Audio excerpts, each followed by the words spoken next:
उसकी भी अरमान है, वो चाहता है एक 50 ओवर वर्ल्ड कप जीते, जो उसका हक है यार। हम्म। और वो उसके लिए लड़ रहा है, उसने वेट लॉस भी किया है, फिट भी है, रन भी बना रहा है, तो वो लगा हुआ है, लगेगा।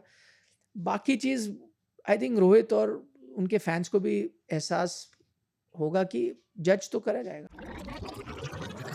इंग्लैंड टूर के लिए ओडीआई स्क्वाड अनाउंस हो गई है, तो उसमें ये कहा गया कि भाई रोहित शर्मा, विराट कोहली जैसे खिलाड़ी, चूँकि उनकी एक अथॉरिटी रही है, पूरा करियर उनका बेहतरीन रहा है, तो एक धड़ा जो है वो कह रहा है कि भाई अब इनका वक्त हो गया है, क्योंकि सामने आपके वैभव सूर्यवंशी है, यशस्वी जायसवाल है। जायसवाल का भी आप देखें, आप पिछले 3 ओडीआई में से 200 हैं उनके।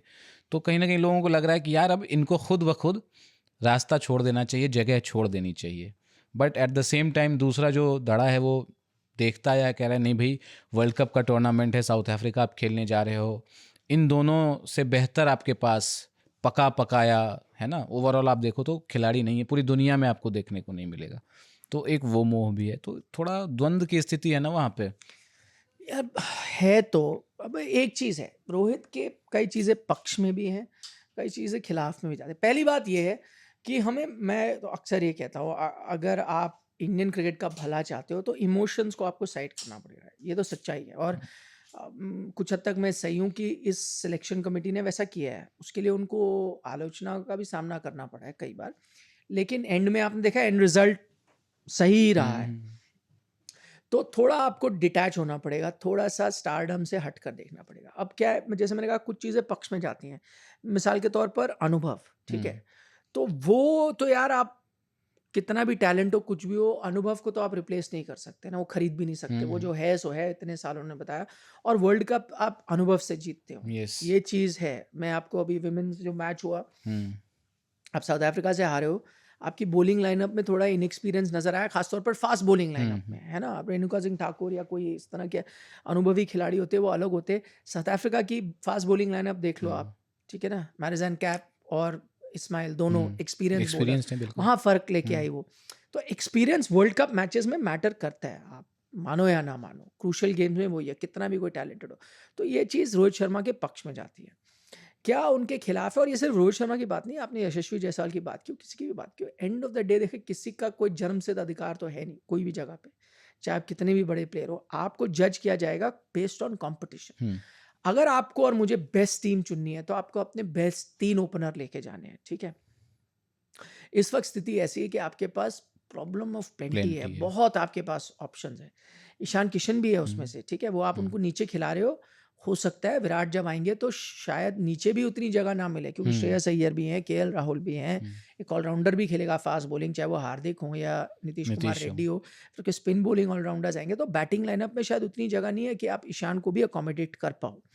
तो और ईशान का परफॉर्मेंसेस भी जबरदस्त रहे, उसका भी हक बनता है 11 में तो आना ही चाहिए बिल्कुल। तो अगर वो 11 में आएगा तो वो ऊपर भी चाहेगा कि मैं ओपन करूं, ओपनर तो रहा ही है, ठीक है। तो एक ईशान किशन है, एक तो नाम आपको लिखना ही पड़ेगा, या आप चाहे मानो या ना मानो, पसंद हो या ना हो, वो आपके कप्तान है, शुभमन गिल। और उन्होंने अब रनों के साथ भी दिखा दिया है कि यार वो आपके वन ऑफ द बेस्ट है, प्लस आपने उनको कप्तान बना दिया। ये नहीं कि कप्तान नहीं बदल सकता, T20 में भी वो कप्तान थे, आपने बदल दिया ना वर्ल्ड कप से पहले, हो सकता है। बट आई थिंक T20 बिल्कुल अलग चीज़ थी, वहाँ उनकी गेम में थोड़े इश्यूज नज़र आ रहे थे, कॉम्बिनेशन नहीं बैठ रहा था। यहाँ तो कोई परेशानी नहीं है, ये तो आपकी टीम का हिस्सा पहले से थे, ठीक है, रन भी वो बना रहे हैं, कप्तानी भी अच्छी कर रहे हैं।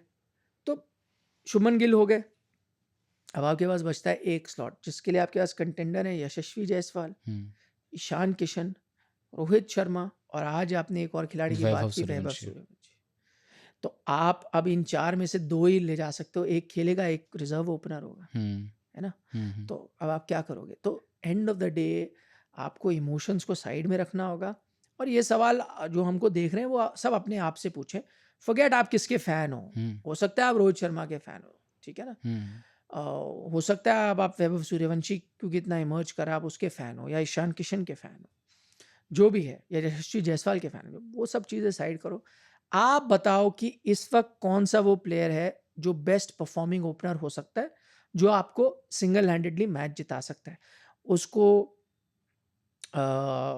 एक ताबड़तोड़ बल्लेबाज तो होना ही पड़ेगा, कंसिस्टेंसी भी दिखानी पड़ेगी, वो पैमाने हैं, उस पर अब आप टीम का चयन करो। तो सच्चाई ये है कि यार रोहित को भी अब इस अग्नि परीक्षा से तो गुजरना ही पड़ेगा ना, इस टेस्ट से गुजरना ही पड़ेगा। मुझे ये चीज़ अच्छी लग रही है कि सेलेक्टर्स उसको टाइम दे रहे, जल्दबाजी नहीं कर रहे, हड़बड़ी नहीं कर रहे। कई मैचेस में रन आए हैं, कई बार नहीं भी आए हैं रन, ठीक है। कुछ सीरीज़ अच्छी गई हैं ऑस्ट्रेलिया वाली, उसके बाद की कई सीरीज़ अच्छी नहीं गई। ये सीरीज़ में भी 2 मैचेस अच्छे नहीं गए, तीसरा मैच अच्छा गया, तो मिक्स बैग रहा है। लेकिन वो साथ-साथ बाकियों को भी रख रहे हैं, है ना?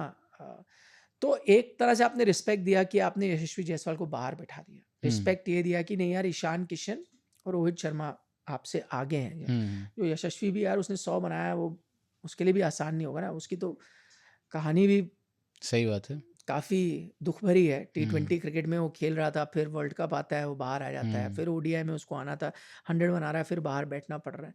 अच्छा, ट्रेजेडी ये भी हो सकती है कि उसको लगेगा कि चलो ये आखिरी वर्ल्ड कप, इसके बाद चांस मिलेगा, वैभव सूर्यवंशी ना आ जाए तब तक, खड़े हैं बेचारे वो को। हाँ, तो क्रिकेट का कुछ नहीं पता होता। बट मैं ये नहीं कह रहा, आप ये मत देखो जूनियर है, सीनियर है, सही हो रहा है, गलत हो रहा है, कब से था, नहीं था, वो सब छोड़ो। आप सिर्फ परफॉर्मेंस को क्राइटेरिया बनाओ, उसके बेसिस पे पिक करो। अच्छी बात है, आपने रोहित को और चांस दे रहे हो, बट आई थिंक आप जज तो कर रहे हो।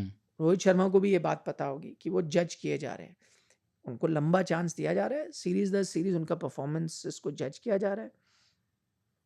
और अगर देखिए, यशस्वी को बाहर आपने इस सीरीज से बैठाया है, लेकिन आपको भूलना नहीं है कि अभी भी आपके पास 1.5 साल बचा है वर्ल्ड कप। तो ऐसे कई सीरीज आएंगी जिसमें वो भी खेलेंगे बिल्कुल।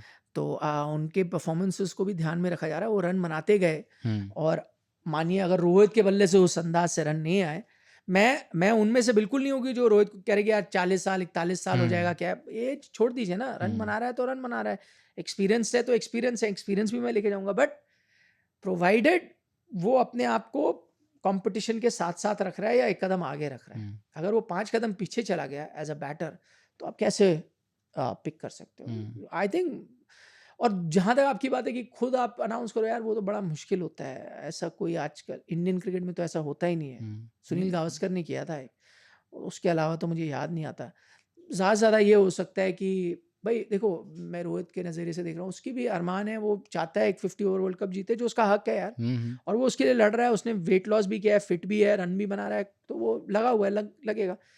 बाकी चीज़ आई थिंक रोहित और उनके फैंस को भी एहसास होगा कि जज तो करा जाएगा। अब कोई आगे आपसे 5 कदम आगे निकल गया तो फिर शायद ये हो सकता है कि जैसे टेस्ट क्रिकेट में हुआ था, सेलेक्टर्स ने बात की थी और कहा था है ना कि भाई अब आप पे हम नज़रें बनाए हुए हैं, ये आपका शायद लास्ट चांस होगा, रन बनाइए। तब इनको लगा कि नहीं, छोड़ देते हैं, खिलाड़ियों ने छोड़ दिया। कुछ ऐसी नौबत अब भी आए, अभी क्यों करने की ज़रूरत, मुझे नहीं लगता अभी आप उस स्थिति में हो। पर अगर ऐसा होता है 2-3 और बायलैटरल सीरीज के बाद, जब वो दबाव होता है, तब की आपको तब देखनी चाहिए। अगर लगे कि हाँ भाई कोई आगे चला गया, एज सेलेक्टर आप उससे बात करें, फिर उसकी मर्जी है, अनाउंस करना चाहे।